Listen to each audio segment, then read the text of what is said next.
امریکی صدر Joe Biden نے اہم بیان دیا ہے کہ وہ ایران کی تیل تنصیبات پر ممکنہ اسرائیلی حملوں کے بارے میں بات چیت کر رہے ہیں۔ خبر رساں ایجنسی AFP کے مطابق جو بائیڈن نے وائٹ ہاؤس میں صحافیوں سے گفتگو میں کہا کہ اسرائیل کی جانب سے جمعرات سے پہلے تک ایران پر میزائل حملوں کے جواب میں کسی حملے کی توقع نہیں ہے۔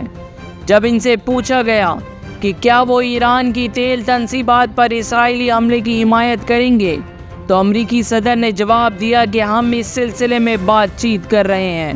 جو بائیڈن کے حالیہ بیان کے بعد تیل کی قیمتوں میں 5% اضافہ ریکارڈ کیا گیا۔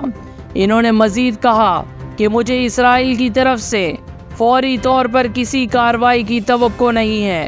اسرائیلی وزیر اعظم نیتن یاہو نے لبنان حزب اللہ کو نشانہ بناتے ہوئے تحمل کے مطالبات پر بہت کم توجہ دی تھی۔